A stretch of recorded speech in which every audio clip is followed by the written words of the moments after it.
Are you on Facebook yet?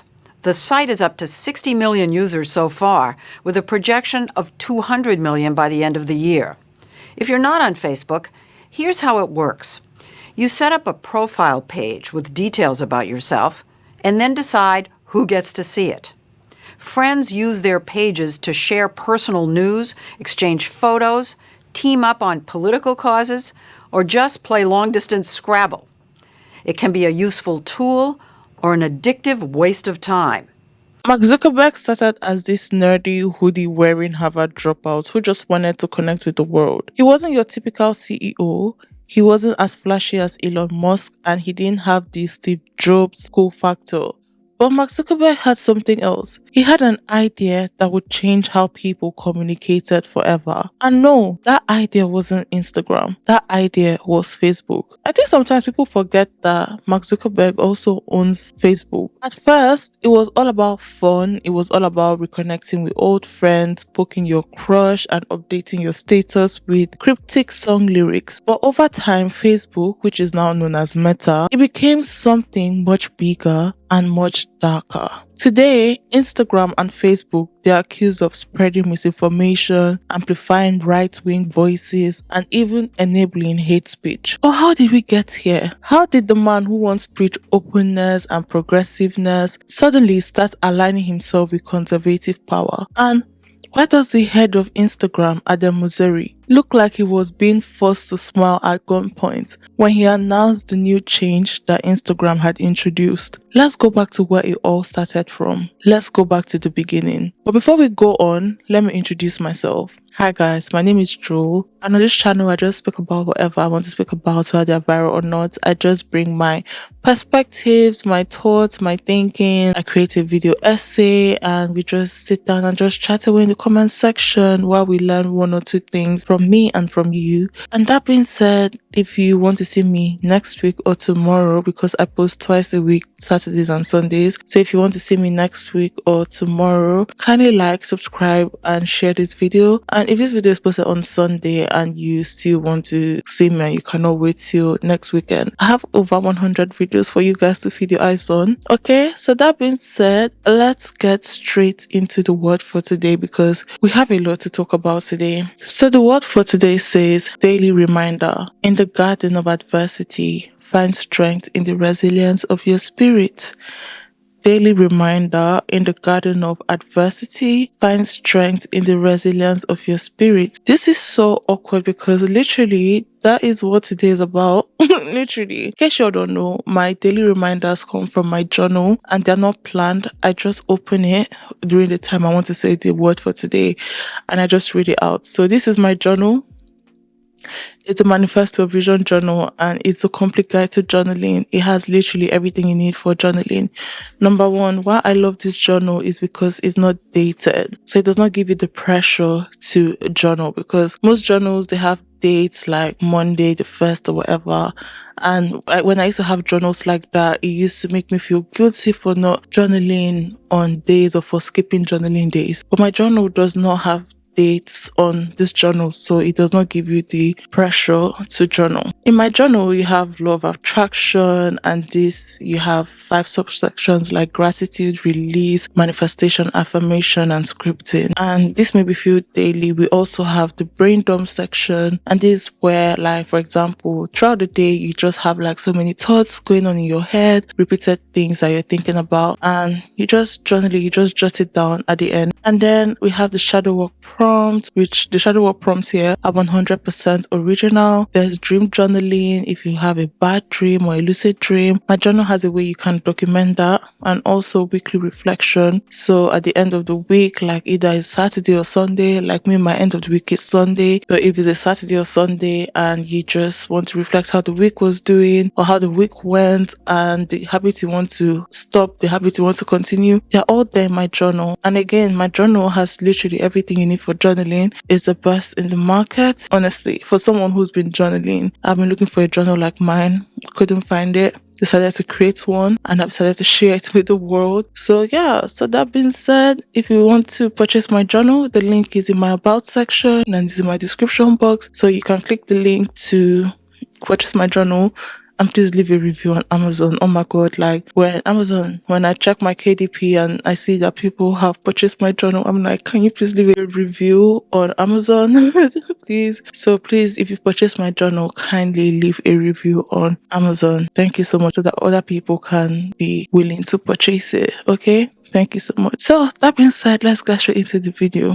Today we're talking about the downfall of Meta and Mark Zuckerberg. Honestly, I'm not going to come here and be like the downfall of Mark Zuckerberg. He's literally one of the richest people in the world. But why did I put that? I put that because morally this man has fallen. And we're going to talk about it. I have just a lot to say about this man. And it just surprises me how when power and wealth and riches reaches the hands of some people, they tend to forget where they're coming from, and that is what I'm talking about. Before I continue, I know this isn't a typical video that I would create, but maybe it is because after all, my interest is I speak about whatever I want to speak about, whether they're viral or not. But the real reason why I'm creating this is because this topic or this whole issue has been on my mind since November, but my worries amplified literally 2 weeks ago or so. And when Mark Zuckerberg made this announcement, fifth, we're going to move our trust and safety and content moderation teams out of California, and our US-based content review is going to be based in Texas. As we work to promote free expression, I think that it will help us build trust to do this work in places where there is less concern about the bias of our teams. Finally, we're going to work with President Trump to push back on governments around the world that are going after American companies and pushing to censor more. The US has the strongest constitutional protections for free expression in the world.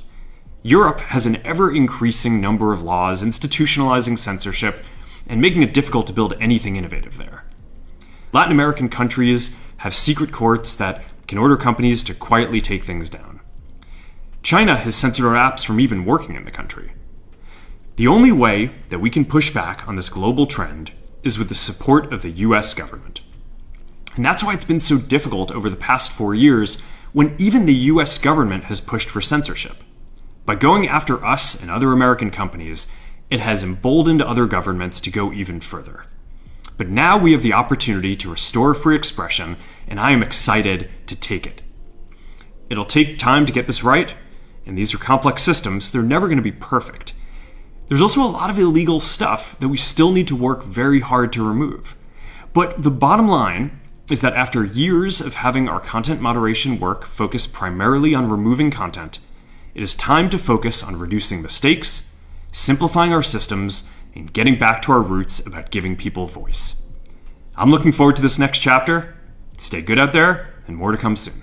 honestly, my heart was shattered. This video was over 5 minutes long, and obviously I just put the last 2 points that he made. And I know at first glance you would be like, I don't think there's anything wrong. The fact that I'm making this video just shows that there is everything wrong. All this is just the sugar-coated version, and we're going to dissect what Mark Zuckerberg has said the more we get into this video. That's literally what we're here for. That's why I'm recording this video. Because even when I looked at the comment section, everybody was like, yes, come on, bring it on. But like I said, this is the sugar-coated version, because in this 5 minutes video that Mark Zuckerberg sat down to make, there's a lot of scary stuff underneath, at least in my own opinion. Let's continue. So when I decided to create this topic and speak about this, I'm coming from a place of worry and concern, and a place of it is what it is. But that being said, let's really get into this video. Part 1, the nerd that took over the internet. College sophomore Marisol Romero isn't in class checking on her assignments.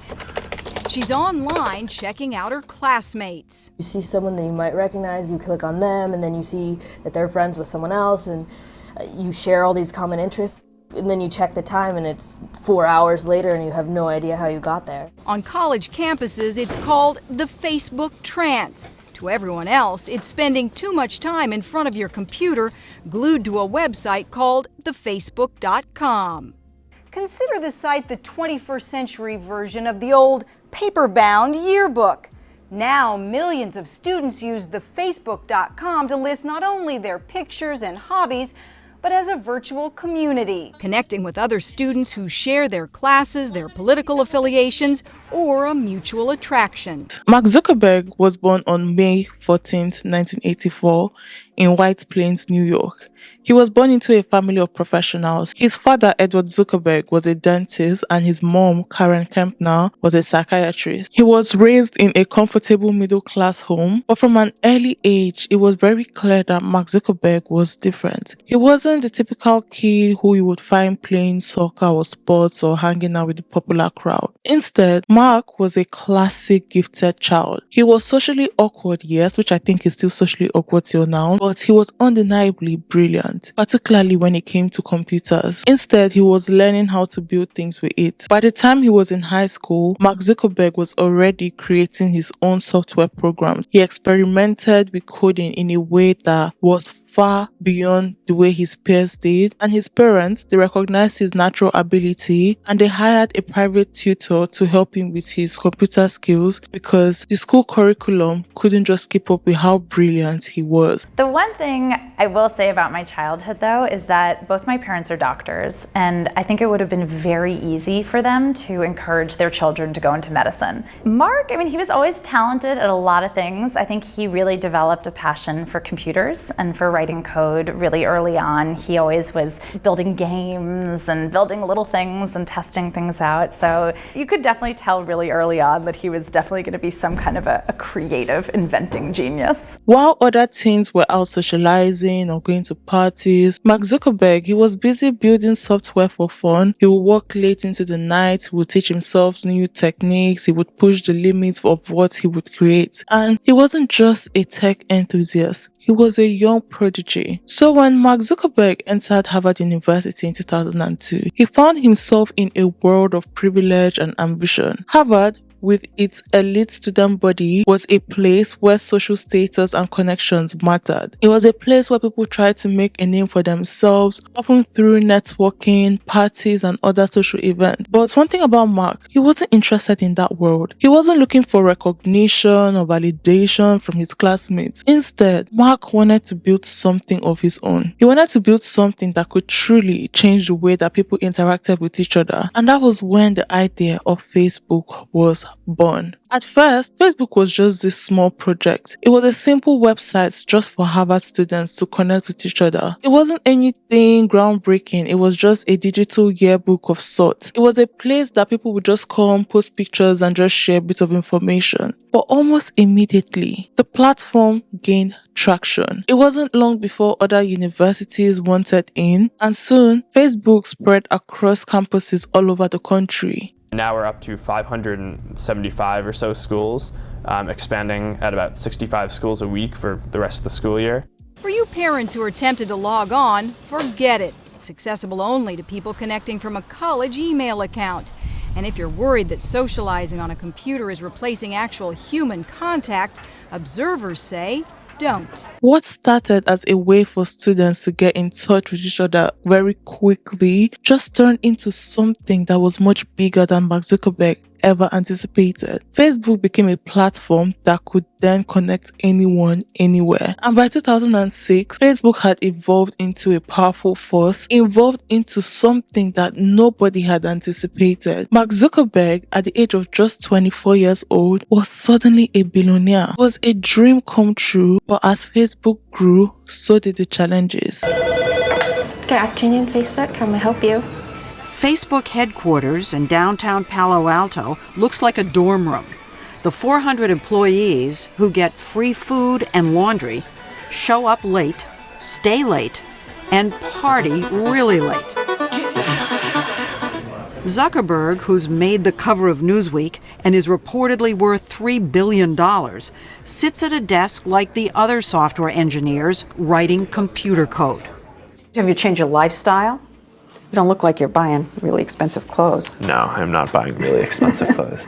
Are you buying things? Are you buying things that you would No, I have a little one-bedroom apartment with a mattress on the floor. That's where I live. No longer was this just a college project. Facebook was now a platform that shaped the way that people communicated, people shared information, and people also consumed information. Mark Zuckerberg's dream of connecting the world has just become a reality, but it came with its new set of complexities, especially as Facebook began to grow in influence. Mark Zuckerberg, he was still the same person at heart. He was still this kid who had built things for fun, but now he was responsible for the lives and the data of millions, if not billions of people. And while he always seemed to stay true to his desire to create something meaningful, Facebook was no longer just a place to share pictures and status updates. It had become a business, one that was driven by data, advertising, and user agreement. And as much as Mark Zuckerberg wanted to believe that Facebook was a force for good, it was increasingly clear that the platform was shaping not just social interactions, but also political discourse, news cycles, and the flow of information in ways that were often far beyond his control. As Facebook grew into Meta, and as Zuckerberg became one of the most recognized names in the world, his platform faced more and more criticisms. Questions about privacy, the spread of misinformation, and the ethical implication of Facebook's role in shaping public opinion became louder and louder. And while Mark Zuckerberg had originally created Facebook with the hope of connecting people, some people began to wonder whether Facebook algorithm and business model were actually pushing people apart. They began to wonder whether Facebook was fueling division, and they also began to wonder whether Facebook was amplifying the worst of human behavior. It became clear that Facebook, and later Instagram, wasn't just about staying connected. It was a platform that was built around engagement, often at the expense of meaningful conversations and connections. In the years that followed, Facebook and its newer acquisitions like Instagram and WhatsApp faced severe backlash for enabling the spread of fake news and hate speech, and also for interfering in political processes across the world. But Zuckerberg, now one of the most powerful tech moguls in the world, whenever these conversations came up and these accusations came up, he somewhat seemed to be detached or keep a more detached stance from this information. His company had grown beyond what he could have imagined when he started it in his dorm room. But it wasn't just Facebook's role in spreading misinformation that raised eyebrows. It was how Mark Zuckerberg's own actions began to reflect a shift in his personal and professional beliefs. This shift became much more obvious in the way that Mark Zuckerberg began aligning himself with more conservative ideals. Mark Zuckerberg, once the progressive idealist trying to connect the world, started making decisions that seemed to reflect a more corporate and right-wing agenda. His congratulatory message to Donald Trump following his election in 2016, which we'll talk about in this video, was a turning point for so many. And this was a clear sign that Zuckerberg, the man who had once seemed so focused on liberal ideals, was no longer at the face of progressive tech movement. His neutral stance on political context and the fact that Facebook did little to stem the tide of fake news or extreme views led many people to wonder where his true loyalties lay. And that brings us to Part 2. Part 2. Facebook was never free. We've always been the product. In the beginning, Facebook was loved by everybody. It was simple, it was easy to use, and most importantly, it was free. You could reconnect with old friends, you could share photos, you could update your status, and for a while, it felt like it was a space where everybody could just hang out online. There were no catches, there were no gimmicks. It was the perfect way to stay connected without spending a dime. You just created a profile, you invited your friends, and suddenly you were part of this vast digital network. And for many people, Facebook was just a fun place for distraction. It was a place to kill time. It was a place to keep in touch with people. But here is the thing, nothing is ever truly free. If you're not paying for something, then it's likely that you're the one being sold. It's a simple rule of the internet, one that Facebook leveraged more than any other platform. From the moment you signed up, you weren't just a user, you were a product. Facebook was collecting everything about you. It wasn't just your likes or your photos, it was much deeper than that. Facebook tracked your political views, it tracked your location, it even tracked your private messages. There was something I learned like about 3 weeks ago, before, I don't know if it happens now. So if you put a public status on Facebook, so literally the little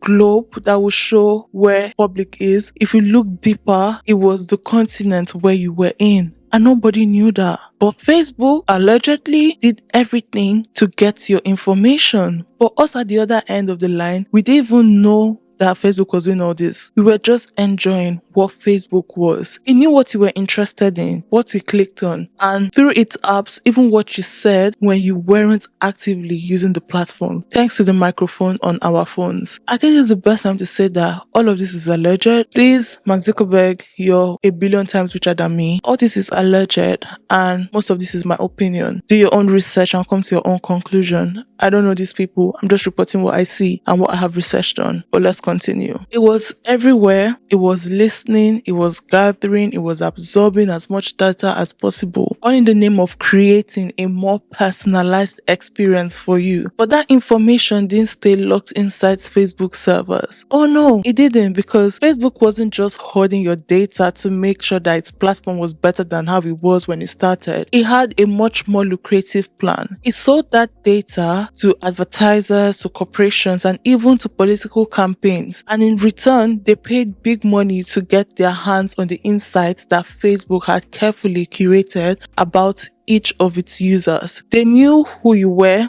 they knew what you liked, and they even knew what you may buy next. And with that data, they could target you with ads that were so specific that it felt like they were reading your mind. Facebook became a marketplace for your personal information, and the buyers were the advertisers. For years, many users didn't really notice. We were all just scrolling through our feeds, commenting on photos, liking posts, all while unknowingly handing over the keys of our digital lives to this platform. We thought that Facebook was all about connecting with our friends, sharing funny memes, or even keeping up with the latest news. The fact that Facebook was collecting everything from our browsing history to the conversations that we had privately had with our friends, it didn't seem to matter. After all, we didn't have to pay for the service, so it must have been worth it, right? But then, in 2018, something huge happened that shocked everyone out of their digital days, and it was the Cambridge Analytica scandal. In the battle for power, democracy has a new front line. Elections around the world are being fought less and less on doorsteps and hustings. Never shall we lose our faith and courage, and never shall we fail in exertion and resolve. And more on screens and social media. It's an online information war where often unseen hands harvest your personal data, tapping into your hopes and fears for the greatest political yield. And one British company is at the very heart of it. They've worked under the radar in elections in Nigeria, Kenya, the Czech Republic, India and Argentina. But they are best known for their work in America. There can be no prosperity without law and order. That company is Cambridge Analytica. Is that immediately recording? Yeah. After a 4-month undercover investigation, tonight a glimpse into how they really operate. Prepared, it seems, to ruin their clients' opponents through handouts and honey traps. Send some girls around to Buchanan's house. Through sex, secrets and spies. I know people who used to work for MI5, MI6. Old-style tactics wedded to the new. We just put information into the bloodstream for the internet and then watch it grow. Whether the true backdrop or just bravado. You take care, my friend. This is Cambridge Analytica Uncovered. Great pleasure. Yes, thank you. Okay, thank you very much. Till next time. Goodbye, gentlemen. Goodbye. This was a bombshell, and it was news that broke Cambridge Analytica. Cambridge Analytica was a political consulting firm, and they had gained access to people's personal data of millions of Facebook users without their consent. The company, they used this data to create highly targeted political ads around the 2016 US presidential election, and this helped to sway voters in ways that many people felt were unethical. This scandal made headlines across the world, and it sparked a huge uproar. Suddenly, people began to realize just how much Facebook knew about them and how much of it had been handed over to third parties without their full understanding. Cambridge Analytica acquires and analyses vast amounts of personal data to identify swing voters, to work out what they care about. So you know exactly who to target with exactly what type of message. And then influence them through bespoke adverts on social media. Hillary Clinton, a danger to national security. These micro-targeting methods the company boasts privately were integral to Trump's victory. Thank you. And for the first time, the curtain was pulled back. And this was when people began to start questioning Facebook's true motives. They asked questions like, how much of our privacy had we really given up? What was Facebook doing with all of our data? And was our trust being exploited for profit? The truth hit so hard. Facebook wasn't just a harmless way to connect with friends. It was a massive data machine, one that was monetizing private information for years. And it wasn't just about ads anymore. Facebook had become a platform for political influence and manipulation, shaping public opinions with the data that it collected. The company's relationship with advertisers and political groups and other powerful entities had made it a key player in the world of political advertising and digital influence. But here's where things just get really, really tricky. The damage was already done. Facebook had built its empire on this model, and it wasn't about to stop. Mark Zuckerberg, despite the fallout, he continued to defend Facebook practices. He argued that the platform was helping to connect people and that it was very transparent about how the data was used. But the damage to Facebook's reputation had been done, and the truth that had been so carefully cultivated over the years had started to erode. People began to look at Facebook differently. It wasn't just a harmless tool to stay in touch with friends anymore. It was a giant corporate entity with a vested interest in shaping other people's behavior, whether we realized it or not. As more and more stories about privacy breaches, data leaks, and misuse of personal information surfaced, the realization dawned on so many people. The cost of free wasn't just your time and attention. It was your privacy, your identity, and in some cases, even your ability to think for yourself. And then there was this political ramification. It wasn't just that Facebook was collecting data, it was also influencing elections. It was spreading misinformation, and it was also amplifying extreme voices. The more data that Facebook collected, the better it became at dividing people, at pushing people into ideological corners, and at creating echo chambers where users were only exposed to information that reinforced their own beliefs. The algorithm that were designed to keep us engaged were now being used to manipulate us, to make us angry and to make us scared, to make us more likely to click and share. It became less about connecting people and more about keeping people hooked regardless of the consequences. Mr. Zuckerberg, Facebook recently announced that a search feature allowing malicious actors to scrape data on virtually all of Facebook's 2 billion users. Yes or no? In 2013, Brandon Copley, the CEO of GIFTNIX, demonstrated that this feature could easily be used to gather information at scale. Well, the answer to that question is yes. Yes or no? This issue of scraping data was again raised in 2015 by a cybersecurity researcher, correct? Congressman, I'm not specifically familiar with that. The feature that we identified, I think it was a few weeks ago or a couple weeks ago at this point, was a search feature that allowed people to look up some information that people had publicly shared on their profile. So names, profile pictures. If I may, Mr. Zuckerberg, I will recognize that Facebook did turn this feature off. My question, and the reason I'm asking about 2013 and 2015, is Facebook knew about this in 2013 and 2015, but you didn't turn the feature off until Wednesday of last week. It's the same feature that Mr. Kissinger just talked about, where this is essentially a tool for these malicious actors to go and steal someone's identity and put the finishing touches on it.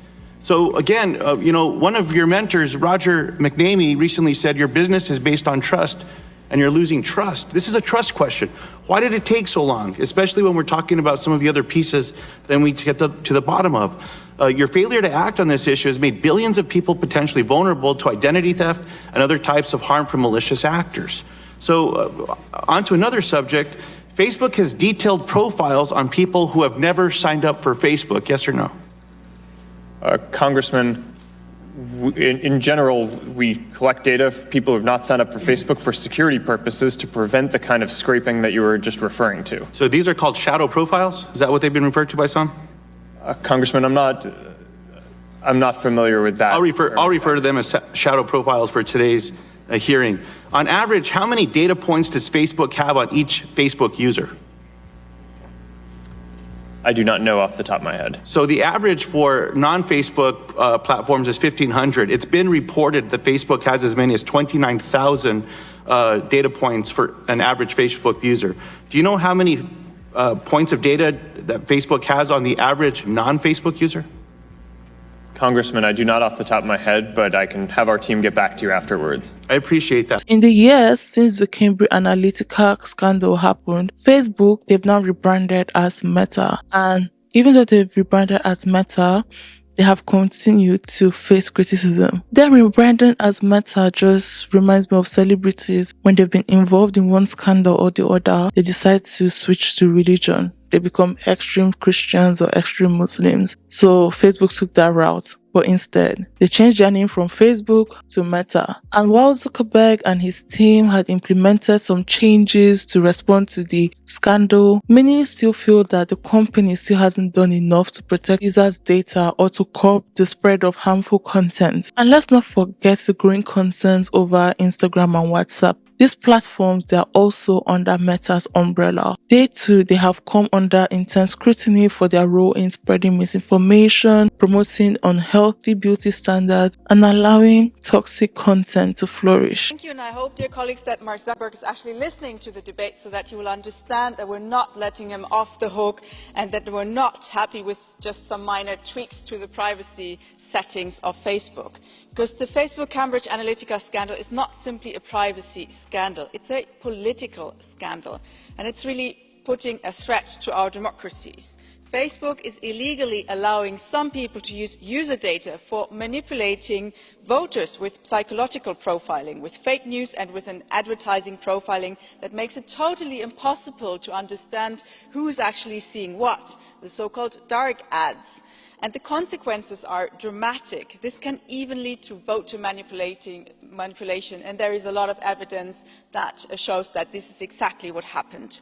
The more we learn about how our data is being used, the less we seem to trust platforms like Facebook. What started as a simple, fun way to stay connected morphed into something much darker. It morphed into an entity that profits off of our privacy, of our personal lives, and of our attention. The digital world that Mark Zuckerberg envisioned as a place to connect people has become a minefield of privacy violations, corporate greed, and political manipulation. So while Facebook still has millions of active users, it's no longer the innocent platform it once was. It's a massive, complex machine that makes billions of our personal data, all while shaping the very ways we think and act. And the question remains, how much more of our lives are we willing to give up in exchange for a free app? And that brings us to part 3, the Instagram takeover. In 2012, Mark Zuckerberg made a move that seemed almost absurd at that time. He bought Instagram for $1 billion.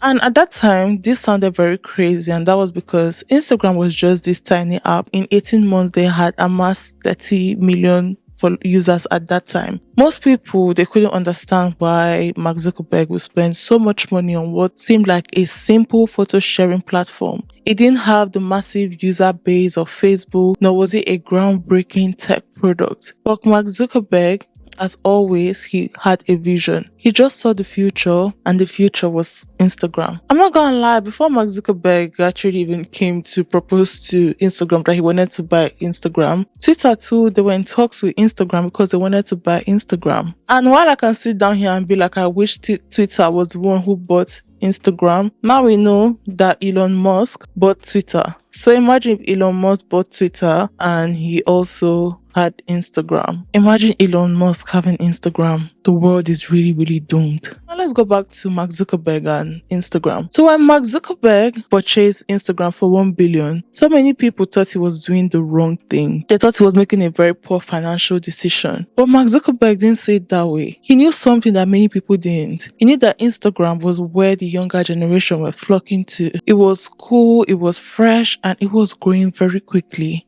Like I said, in 18 months, they had amassed 30 million users. Instagram wasn't just a photo sharing app. It was becoming a social hub. It was becoming a place where people could share their lives, their creativities, and their moments in a way that felt more authentic than what Facebook had become. It was simple, it was clean, and it was free from the clutter that Facebook was beginning to accumulate. For Zuckerberg, this was a way to tap into the next big thing. It was a way to tap into an app that had the power to connect people in a way that Facebook once did. But the only thing is that it didn't have the baggage that Facebook had. In the beginning, Instagram stayed true to its roots. It was all about creativity and connecting with friends with strong emphasis on photos and short videos. And that's because even though Mark Zuckerberg had purchased Instagram, the CEO were still the creators and the founders of Instagram. So whenever Mark Zuckerberg wanted to bring his selfish ideas, they always fought against it until they couldn't any longer, and the two founders of Instagram had to resign. And I wish they didn't, because it looked like they were the only good people there. Because Mark Zuckerberg, he had always, in my own opinion, had selfish thoughts. For a while, Instagram was one of the most positive social platforms out there. People really loved it.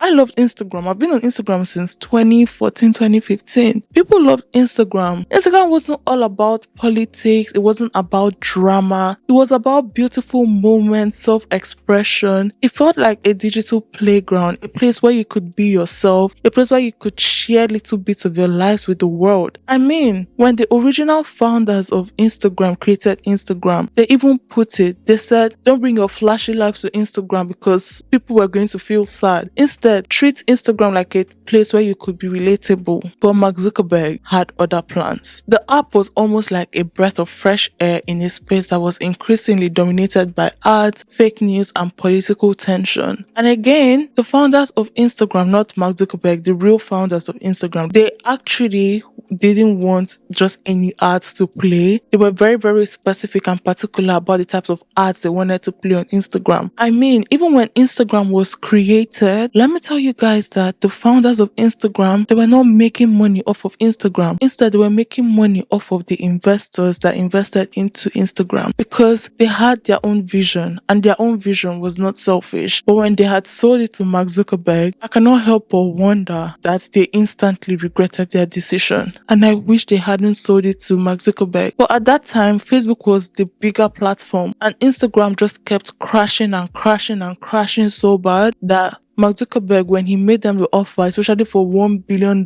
they couldn't really say no, because even if they had said no, they were also afraid that Mark Zuckerberg would use the influence that he had being the owner of Facebook to bring down Instagram. And honestly, I don't put it past him. But as with everything Mark Zuckerberg touches, the reality of running a massive platform soon caught up with the public's idyllic beginnings. Slowly but surely, Facebook's influence just started creeping into Instagram. It began with small changes. At first, it was nothing major, just very little here and there. But when once Meta, which is Facebook's parent company, began pushing its agenda, things began to shift. There were more ads that were being inserted into the feeds. Literally, I'm going into someone's page, the person has, let's say, 100 followers. Why am I like scrolling through your page and I'm seeing an ad? It's becoming a gimmick at this point. The one simple, clean layout was now filled with promoted posts, sponsored stories, and product placement. Instagram was no longer just a space for friends. It was turning into a marketplace. It was turning into a place where brands and influencers just fought for your attention with targeted ads that were designed to sell you everything from clothes to vacation to beauty products. And the more Meta tried to monetize Instagram, the more the experience began to change. Algorithm changes started showing up, and suddenly the content that used to be so organic and based on who you followed was now being manipulated by a secretive algorithm. What showed up in your feed wasn't necessarily what your friends were posting. It was often what Meta thought would keep you scrolling. Instagram became a place not just to connect with people, but also to compete for attention. People's posts started to look more polished, more curated, and less about actual moments and more about showing off an idealized version of self. Then came the data collection. Just like Facebook, Instagram started collecting more and more data about its users. Every like, every comment, every share was tracked. Literally, now I'm even scared to save posts, because when I save posts, I'm going to see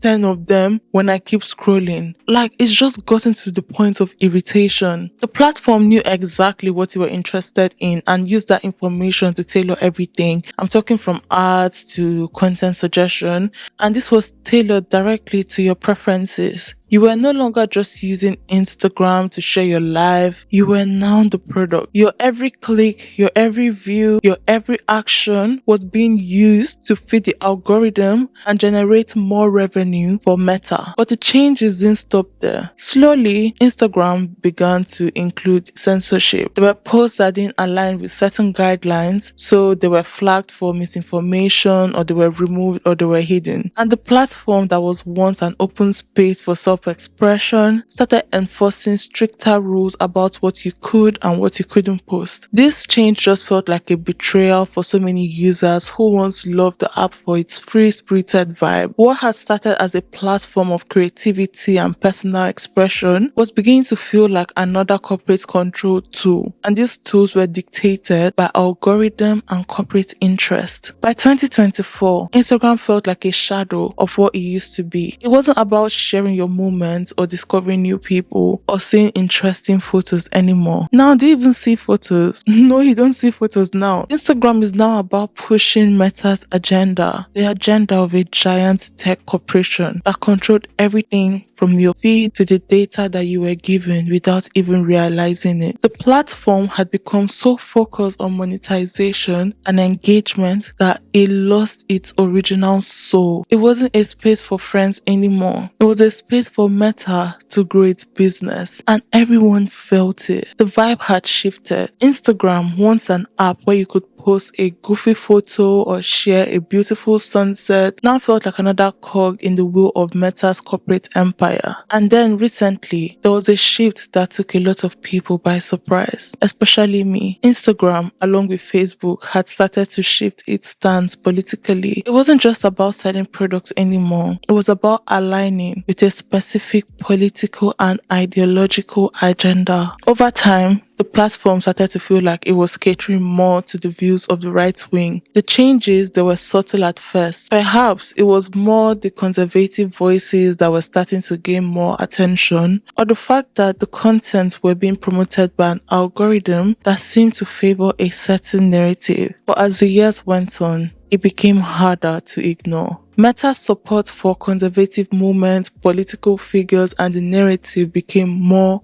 visible. The once progressive platform now seemed to be moving in a direction that felt more aligned with right-wing ideologies. This wasn't just about freedom of speech anymore. It was about shaping discourse in a particular way. And as Instagram became more and more a part of Meta's larger agenda, it felt as if the platform was losing touch with its roots. What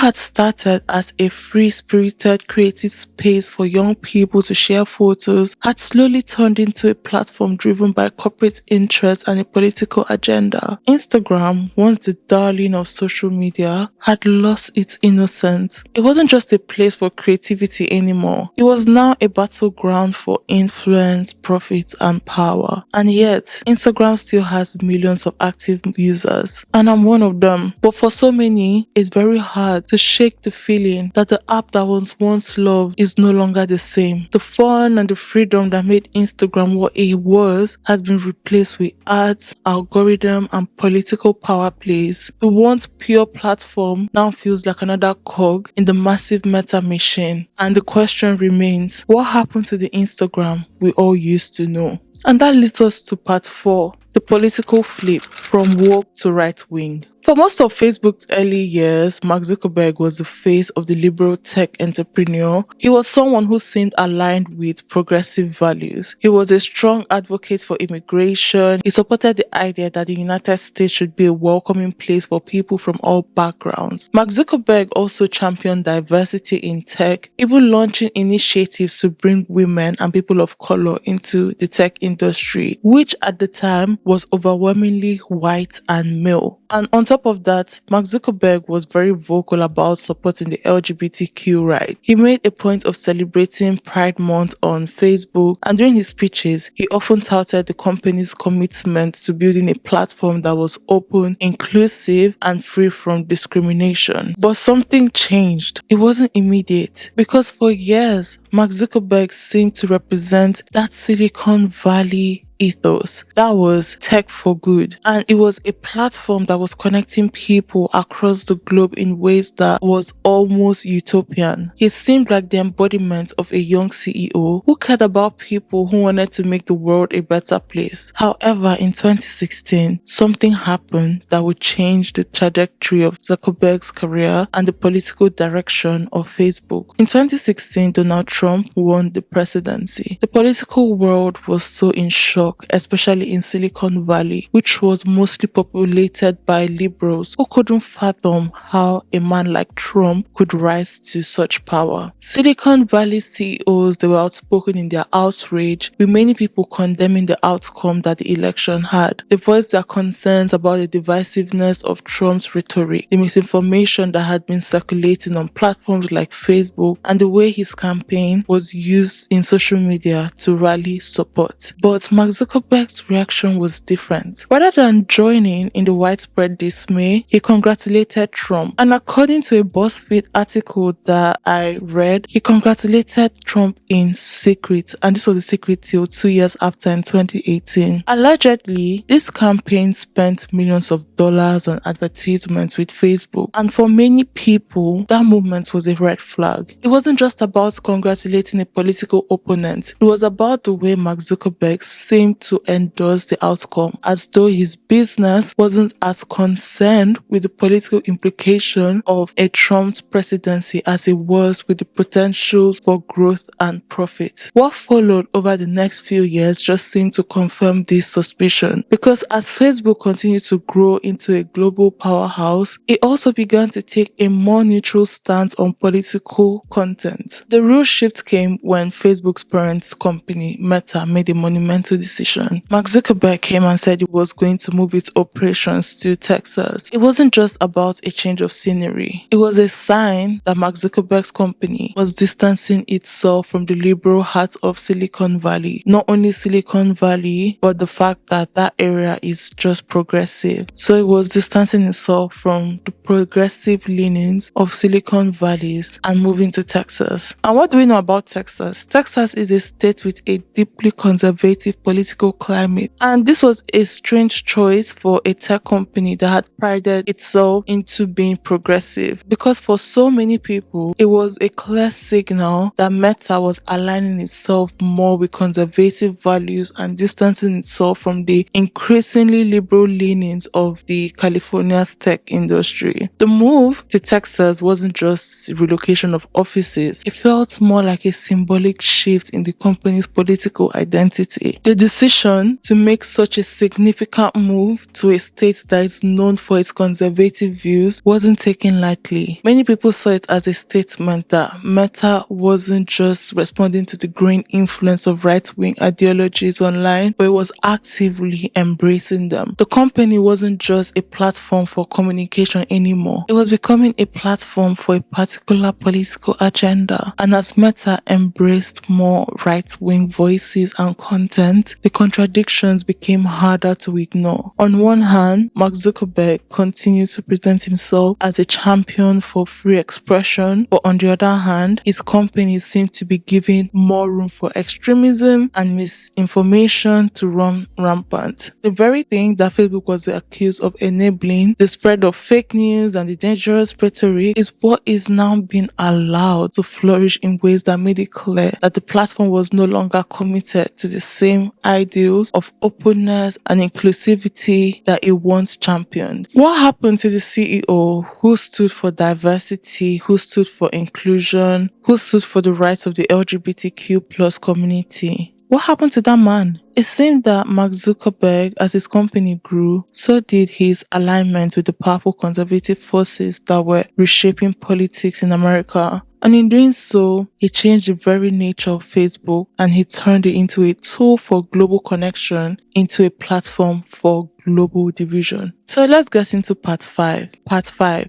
The right-wing migration. Texas has become a haven for conservative billionaires. It's become a place where the rules of the game are more lenient and regulations are lighter than in states like California, where Silicon Valley is based. And over the past few years, we've seen a mass migration of some of the biggest names in tech move their operations to Texas. Elon Musk, he famously moved Tesla to Texas. And when they asked him why he moved, he said it has lesser taxes and regulation than what it is in California. And he gave this as reasons why he moved to Texas. Now, it seems like Mark Zuckerberg is following suit. And Mark Zuckerberg's decision to move Meta's operation to Texas isn't just a change of scenery. It's a clear shift in the direction of his company. Texas, with its conservative political climate, is a far cry from Silicon Valley's liberal ethos, and Mark Zuckerberg's decision to just set up shop there just felt more like a public statement. For many people, it signaled that Meta was no longer just neutral. It was starting to align itself with right-wing politics. And with this move,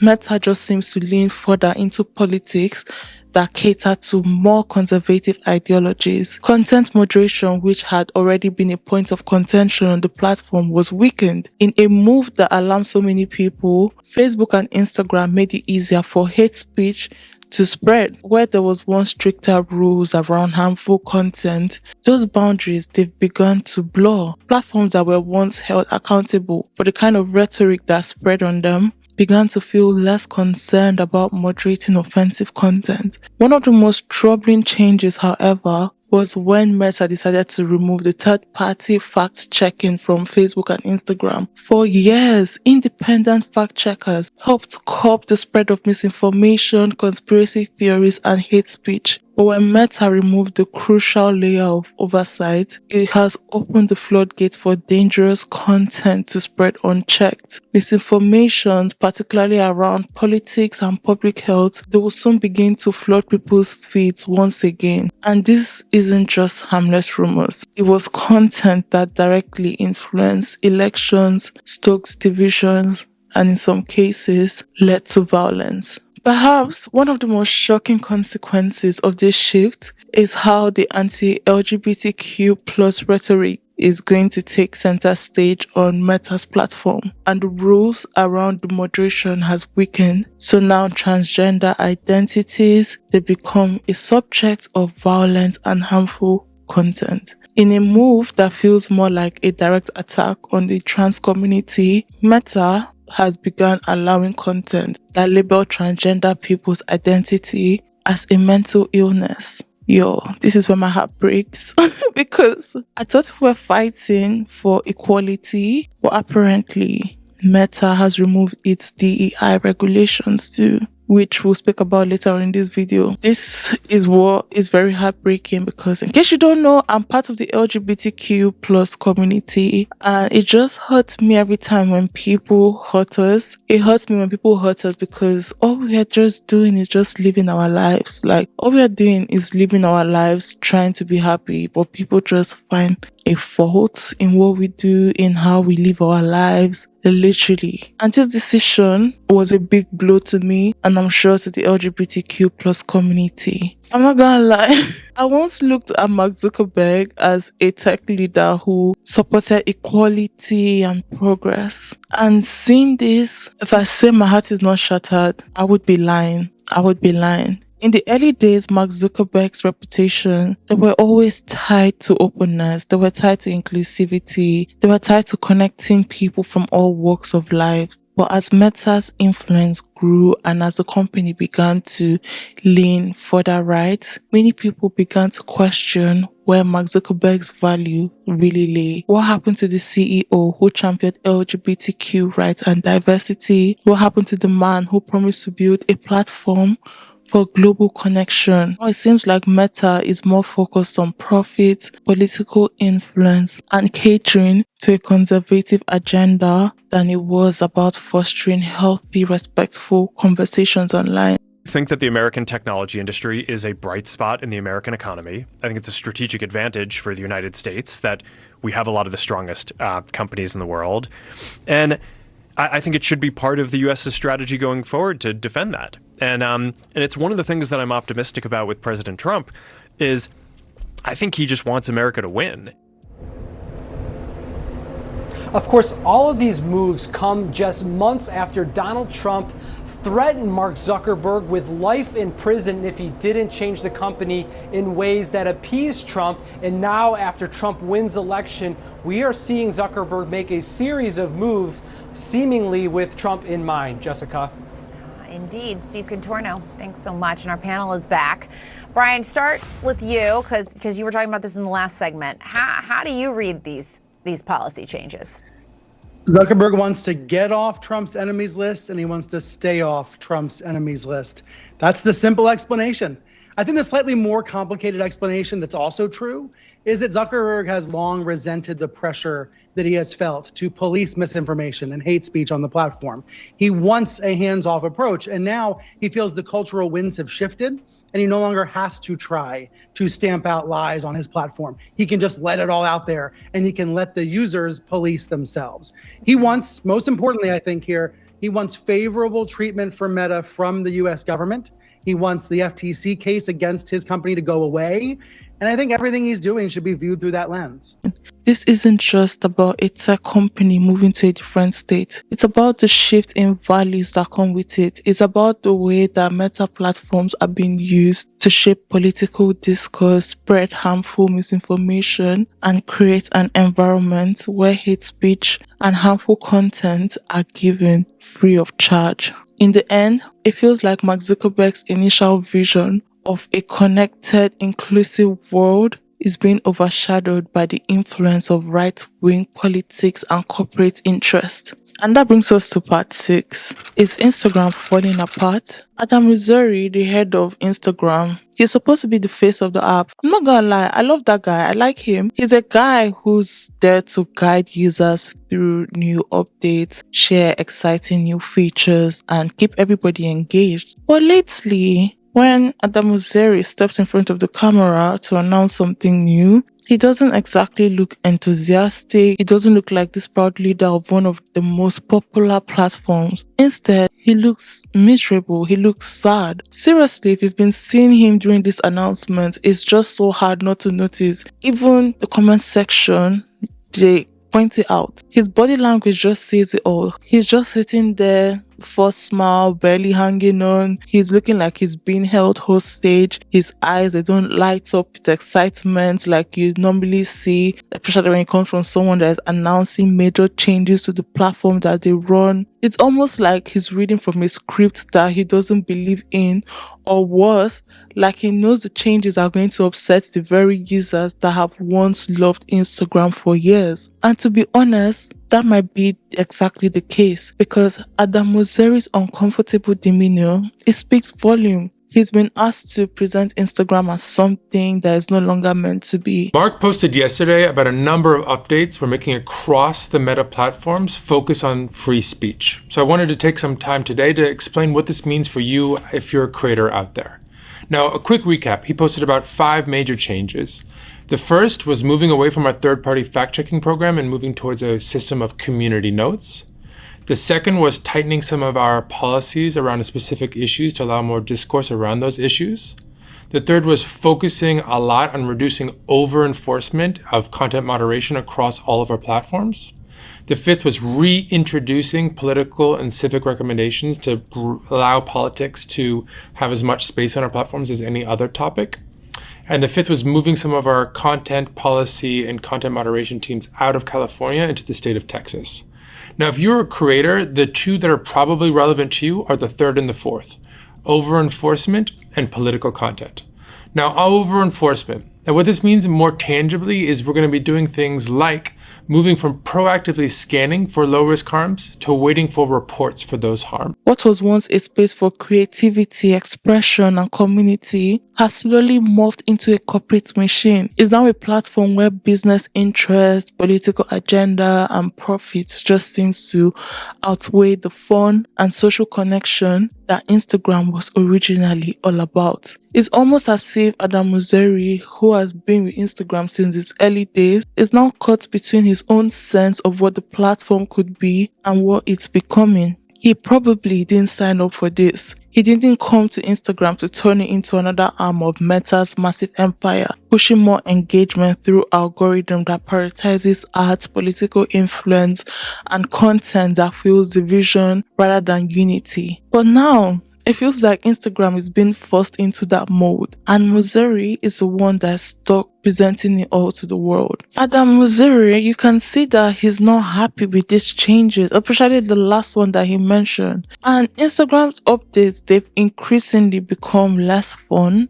less about creativity. Instead, it's about promoting brands, it's about creating sales, driving sales, and leveraging its user base for political influence. They're talking about banning TikTok, saying that it's getting information, but it's the same thing that Meta is allegedly doing. It's pushing sponsored content, ads, and the latest viral trends that will get people talking, even though it's toxic or divisive. But there's a deeper issue here. It's not just about the fact that Instagram has changed. It's that it's become part of a larger corporate agenda, one that has been subtly pulling the strings behind the scenes for years. With Facebook and Instagram under the Meta umbrella, Instagram's transformation has been influenced not only by user demand, but by the overarching goals of Meta itself, which has increasingly aligned with political interest and, let's be honest, corporate influence. So when Adam Mosseri looks uncomfortable, maybe it's because he just sees the platform losing its original soul. Maybe he sees that the platform is losing the joy, the creativity, and the free spirit nature of Instagram that once made it a safe space for sharing photos, sharing memes, and personal moments. And maybe he's seen that those history, the happy times are now being drowned by a flood of creative objectives, advertisement, and political agenda. And every time he steps to announce a new feature or update, it feels like he's just another puppet that's just reading a script that's been written by forces far beyond his control. Anyways, that being said, let's move to part 7. America's shift towards a billionaire-run society. Mark Zuckerberg's journey isn't just about his personal shift towards a more conservative journey or towards more conservative ideology. It's a reflection of a much larger issue that is happening in America. His story is just one example of how the ultra-wealthy, including the likes of Zuckerberg, Elon Musk, and Jeff Bezos, are shaping the future of the country that many people don't even realize. And it's not just a little bit of influence, it's a massive amount of power. In fact, the more you look at it, the more you realize America is slowly but surely turning into a plutocracy. So in case you don't know what a plutocracy is, it's literally a country where the ultra-rich control everything from politics to culture, from media to the very way we see and understand the world. I mean, Donald Trump is a massively rich person. He's never known poverty all his life. The owner of Facebook is a billionaire. Jeff Bezos is a billionaire. Elon Musk is a billionaire. Jeff Bezos owns Amazon, Alexa and its entities, Elon Musk, Twitter. Elon Musk owns several important companies. Alexa, I didn't call you. Sorry, I thought I heard my name. Elon Musk. That was scary. Elon Musk, Twitter, and Mark Zuckerberg, Facebook, and Instagram. And these are like the major things that every user goes to every day. And the president is also a millionaire. Like the president of America is very rich. Like he is so rich. He has generational wealth. I'm thinking of doing like a history of Donald Trump because I have read about Donald Trump from when he was a young boy and everything. I've read about it just for my own pleasure. I'm thinking of doing like a history of Donald Trump because that man, you all are complaining of how he was now. He's always been like this right from when he was a child. So I don't think he would ever stop till he dies. But anyways, let's continue. These rich people, they control so much of what we see, what we hear, what we believe. The platforms that they own like Facebook, Instagram, Twitter, Amazon, they don't just serve as ways to connect with friends or to shop for products. They have become the very infrastructure of modern life. Mark Zuckerberg, for instance, he doesn't just own Facebook. He controls the news you read, the ads you see, and even the content that gets shared. Think about it. When you log on Facebook or Instagram, you're not simply browsing freely. You're being curated. The algorithm decides what you see, often shaping your entire perception of the world around you and the issues that matters the most. It reminds me of one Instagram post that I saw. Hopefully I remember to put it in,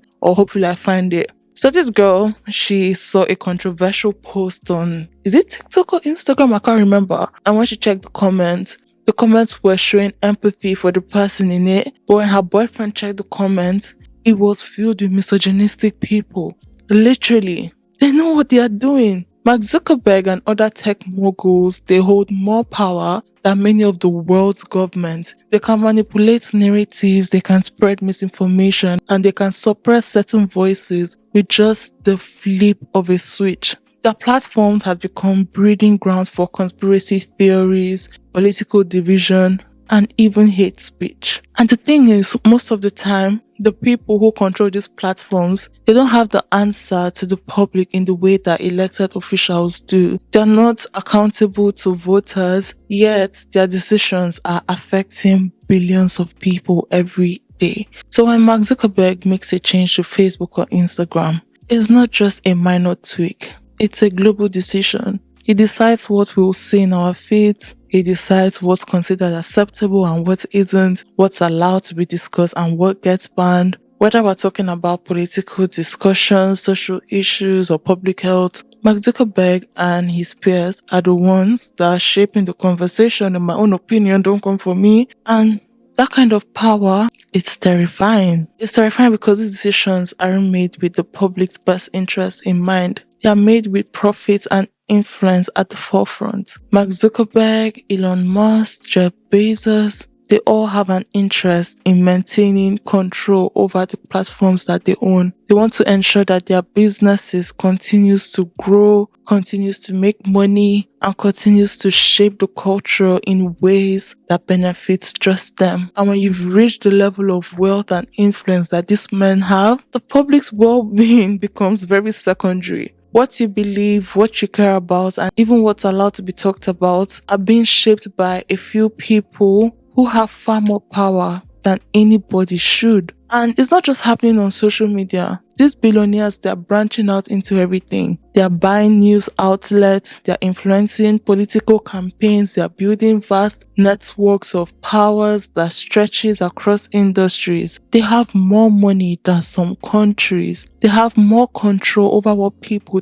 think than any government. They also have more influence over public life than any elected official. Speaking about Amazon, let me let you guys in on a private secret. Even though my journal may be sold for $40, etc., that's not really how much I get paid. If I tell you guys how much I get paid, you would be so shocked. On the screen here, especially in the royalty section, you would see exactly how much I get paid from each purchase that you make. After printing cost is taken, where printing cost is non-negotiable. So basically, there are different types of printing you would want. And I picked a high quality one because I truly believe in my journal and I wouldn't want to give you guys anything mediocre. So I picked the high quality one. So After that is taken, whatever is remaining from that, Amazon takes 60% of what's remaining from the printing cost and leaves me with 40%. So out of 40%, my own pay is just a measly £3 or $3 or $4. I don't get paid $40. I get paid like $3, $4, depending on the country. Trust me, I love money, but not enough to charge $40 for my journal. My journal is very valuable, don't get me wrong, because I know plenty of people from all walks of life, they watch me, and when people buy my journal, I am genuinely grateful because $40 is a lot of money to take out to just purchase my journal, but it's literally nothing that I can do because I am literally stuck in this place. So in hindsight, I'm working so hard to purchase the appropriate printer so that I can pull my book off of Amazon and start my own print to order journal business. Jeff Bezos is another story. He is someone who is entirely greedy and has tried to commodify everything that he gets his hands on. I watched Lovely T's video on the shady worlds of Amazon and Etsy and the likes, and it was just so funny how much I resonated with her video. The rich are really trying it, and I'm afraid at the state of our future. So if you have ever purchased my journal, once again, I sincerely appreciate you for doing so, and from the bottom of my heart, thank you so much. The machine to print it is fucking expensive, but I'm working so hard to get it so that I would reduce the price from $40 to something much more affordable for everyone and just print from my home. This is a very dangerous trend because when the ultra wealthy have this much control, it leaves little room for democracy. The people are no longer the ones in charge. The wealthiest people, the ones who buy influence, the ones who shape policies, the ones who decide what gets on social media, they are the ones who are calling the shots. Honestly, this is a whole dangerous trend because when the ultra wealthy have this much control, it leaves a little room for democracy. The people are no longer the ones in charge. The wealthiest individuals, they are the ones in charge. They're the ones who buy influence. They're the ones who decide what gets seen on social media. They're the ones that would keep on calling the shots. In this system, it's not about what's best for society. It's about what's best for the people at the top. And that's where things get really unsettling. When billionaires like Mark Zuckerberg controls the narrative, they get to decide what's acceptable, what's controversial, and who gets heard. They control the flow of information, and in doing so, they shape public opinion. They influence the way we vote, the way we think about issues, and the way we treat other people. And when the people in charge don't have to answer to anyone but themselves, the risk of corruption and abuse of power just grows exponentially. So, Mark Zuckerberg's shift towards a more conservative policy isn't just a personal choice. It's part of a much bigger picture. It's a picture where few ultra-wealthy men are consolidating power, using their platforms to control the flow of information and reshaping society in ways that benefits them while leaving the rest of us behind. And when that happens, it's not just about one man's political belief, it's about the demise and the death of democracy and the rise of a system where the rich are the ones who would always call the shots. And that leads us to our final thoughts. Will Mark Zuckerberg course correct? Mark Zuckerberg, he started as an idealist. Back in the early days of Facebook, it wasn't just about making billions or becoming one of the most powerful people in the world. It was about connecting people, about creating a space where individuals from all walks of life could just come together, share ideas, celebrate the diversity of human experience. Mark Zuckerberg talked about the power of social media to unite people, to break down barriers, and to foster open, honest dialogue. He was a guy with big dreams. He was a guy with a vision for a far more connected world. In those early years, it felt like Facebook was going to be a force for good, a place where the voices of everyday people could rise above the noise, a tool for positive change. He had the chance to create something that would bring progress to the world, something that would help people make sense of the chaos of modern life and also connect with others in meaningful ways. But as we all know, power changes people. Over the years, Mark Zuckerberg's once idealistic platform began to shift. What was once a place for genuine human connection slowly turned into something much darker. It turned into a platform that was driven by profit, political influence, and control. Instead of facilitating free and open dialogue, Facebook and its sister platforms like Instagram Instagram and WhatsApp, they've become powerful tools for spreading dangerous ideologies, silencing voices that challenges the status quo, and controlling the narratives that shape our opinions and our society, in my own opinion. It's not just about what we share with friends any longer. Mark Zuckerberg's platforms, they are being used to amplify extreme views, to spread misinformation, and to propagate content that divides rather than unites. Social media, which was once about sharing photos with families and friends, has morphed into a place where hate speech and conspiracy theories will now flourish unchecked. The algorithm that runs these platforms, they often reward sensationalism and divisiveness, pushing content that makes people angry and scared because it generates more engagement. And it doesn't stop there. Mark Zuckerberg's decisions and the decisions of those who run Meta now, they have allowed political narratives to become increasingly polarized. What was once a platform for a wide range of voices will now become a place or a tool for spreading right-wing views, in my own opinion, censoring certain opinions, and also sharing public discourse in ways that would benefit those in power. So the question becomes, will Mark Zuckerberg ever turn back to his progressive roots, or is he just a grifter? Whether he wants to admit it or not, he has a responsibility to make sure that his platforms don't just serve his bottom line or his political interests, they should serve the public's good. But every day,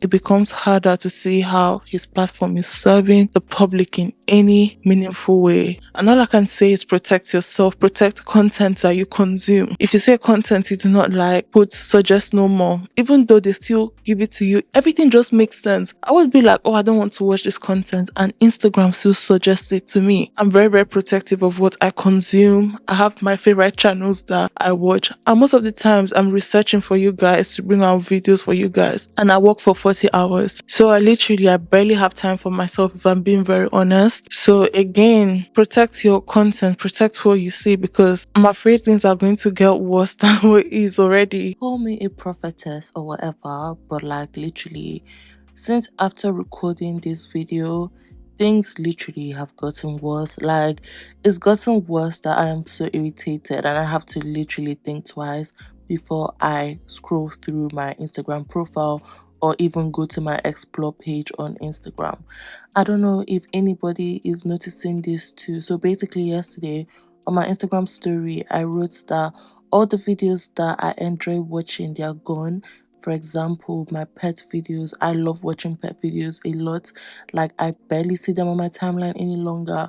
Now, what I see and the suggested posts that I see are videos that really trigger my trypophobia. Like, I have immense trypophobia. It's very scary, and the posts I see are like disgusting videos that trigger my trypophobia. Not only that, I see a lot of fear-mongering videos, things that I do on a daily basis. I'm seeing someone saying why you would die from doing that. I don't like watching content like that because it just makes you go around the world thinking that everything you're doing is wrong or something is going to happen. I already listen to true crime. That is enough for me. But like, I'm seeing like worse videos and things like that that are instilling fear in me. I have clicked on suggest no more for like so many times, and sometimes I don't even see that feature on like some certain posts. So like, is any other person going through this? Because at this point it's just getting so irritating. And when I put it on my story, like, because I put it yesterday, 3 people had told me that they're experiencing the same thing. And even my friend, she called me, she was like, you know what, like, she's experiencing the same thing. So like, is anyone going through that? And it's so scary because I used to love watching pet videos. I barely see them any longer. Now, if I see something about pet videos, it's like maybe Pet Snowy advertising their automatic cat litter to me. I barely see pet videos. My explore page is so disgusting. No matter the amount of times I refresh it, I'm seeing nonsense, and I'm even scared to like scroll downwards because my trypophobia is so bad. Sometimes it lasts for days, and like, I have to end up like scratching everywhere, every part of my body. They go all the way from my face to my head down to my legs, and I hate it so much. Is any other person going through this? I'm not here to instill fear. I've just been concerned, and these things, they've been in my mind for a very long time. And I had to do my research and just sit down and just think. And I'm like, what the fuck is this turning into? I don't know. I feel like Facebook is doing the same thing that they're accusing TikTok of doing, except that they are saying that TikTok is sharing our information to China, which TikTok has said they are not, because TikTok is not a Chinese company. The only thing that Facebook, in my own opinion, is not doing is sharing information to a different country. But in my own opinion, they are definitely sharing it to people that they think would benefit from it. It doesn't have to be another government. It could be the government of America. Whether or not it can change course, or whether Meta will be right will for eternity or permanently, it's something that we'll have to wait to see. But if he's always flip-floppy, that means he's a grifter, and this is more proof that he only really cares about himself. But one thing is clear, power has a way of changing people, and it looks like Mark Zuckerberg is no exception. That's why I always say, and I always pray to God, God, as I'm going to where I want to and trying to achieve my dreams, let me not forget where I came from, because the top can be lonely, but then it gives you power to do anything. And once you realize that you have that power to do just anything, you could step on toes of people that have actually helped you to get to the top. And so again, like I said, one thing is clear, power has a way of changing people, and it looks like Mark Zuckerberg is no exception. So guys, that brings us to the end of this video. Thank you so much for stopping by. I really do appreciate you guys for stopping by. So if you made it to the end, thank you so much, because this was a long one. I didn't expect it to be this long, but I'm just very concerned. Oh my god, like I'm so concerned. Like, yo, I'm an empath. Like, I feel things in my bone and I hate it so much. And yeah, like it's really affecting me. They're taking out the DI policies, they're fighting against LGBT, labeling it as mental illness, and I'm a queer black woman literally, so it affects me too, and it just really hits me hard. Like, I can feel it. I'm not even American. I've never been to America. I was planning to come to America this year to visit. Now where everything is just going, I don't even know if I want to visit any longer. It's just different. I don't know. But yeah, thank you so much for stopping by. I really love and appreciate each and every one of you. If you enjoyed this, please consider liking, subscribing, sharing my video, and you can purchase my journal if you'd want. And thank you so much for supporting me that way. Until next time, bye.